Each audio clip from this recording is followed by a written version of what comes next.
Hi, I'm Tim. Welcome to our channel and thanks for logging on. Today we're discussing the Jaeger-LeCoultre Deep Sea Chronograph. You can see this 42mm stainless steel automatic chronograph on our website. Subscribe to our YouTube channel if you enjoy these videos, and please click on the card in the upper right hand corner of the screen at any time during this video to see our full sales listing for this watch with additional accessories included, high resolution images for your desktop, and of course complete pricing details for this deep sea chronograph. Now, like the geophysic after it, the Deep Sea resurfaced, pun intended, in 2011 at SIHH and went on to become not so much a tribute model, but a whole family of sports watches stemming off that original tribute reissue. So in 2012, we got the 42mm Deep Sea chronograph that you see here. A modern 42mm size with heritage styling elements and a contemporary 65-hour automatic Jaeger-LeCoultre twin-barrel manufactured chronograph movement. The watch is a blend of old and new, but with 100-meter diving depth, a constant seconds indicator, and a unidirectional rotating bezel. This is a true modern-age dive watch. Now on my wrist, 6 1/3 inches, 16 centimeters in circumference, you can see that the watch has a contemporary stance, 42 across the round of the case, not including crown or pushers. It's relatively slim, though not overly so, at 14.5 millimeters. It's more compatible with dress cuffs than most true dive watches. And from lug to lug, it's a modern, full-sized, but not quite oversized 50 millimeters between extremities.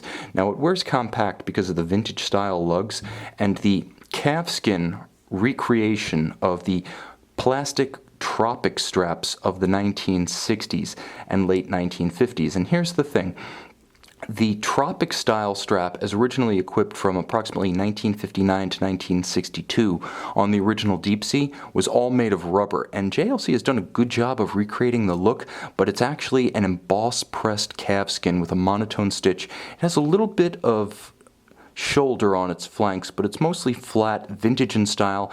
It's played very straight, designed to evoke the aesthetic of the original, but with the modern, luxurious touch of leather on both sides. You can see one of the styling elements that's true to history is the image of the diver on the case back with the rebreather apparatus, and of course the watch features a simple and vintage evocative polished Jaeger-LeCoultre pin buckle for easy adjustability. So naturally, you want to put this watch on a rubber or textile strap before taking a dive, but everywhere else you'll enjoy the polish of the full leather strap.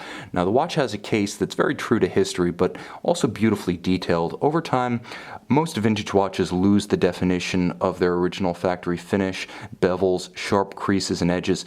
One of the advantages of historic tribute watches is that you do get that new from the factory look with the vintage vibe, and you can see the subtle bevel along the flank of the lug, the character line along the flank of the case, the contrast between the polished lug hoods and the satin finish of the case flanks.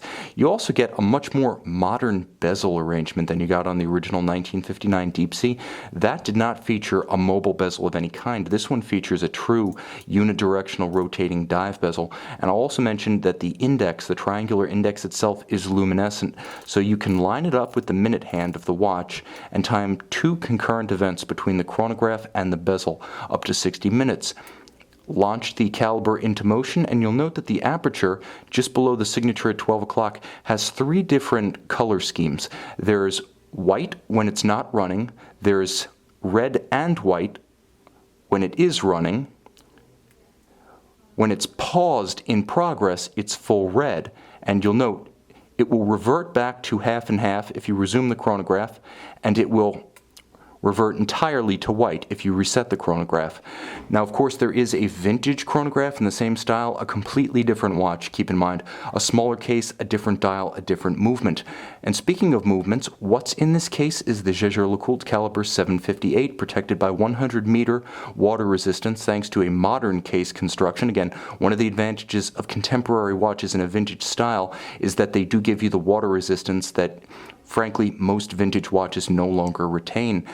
Twin mainspring barrels, 65-hour power reserve, designed and built in-house. It's free-sprung for resistance to shock-induced timing deviation, and it does have a refined vertical clutch engagement, so it doesn't jump when you start the chronograph. It just moves into motion halts without stagger, always resets precisely to the index at 12. The advantages of a vertical clutch also being that you can simply leave the mechanism running with no additional hazard to the movement or wear and tear on its chronograph drivetrain. And of course, with the column wheel, you have a crisp function selector that you can feel and hear in operation. The dial is vintage evocative but not vintage literal because it does feature the tri-register chronograph, the chronograph operation indicator, and superluminova rather than the radium of the original. It blazes in low or no light. You can see and you can purchase this remarkable vision of a watch that never was in the style of a watch that's well loved on our website.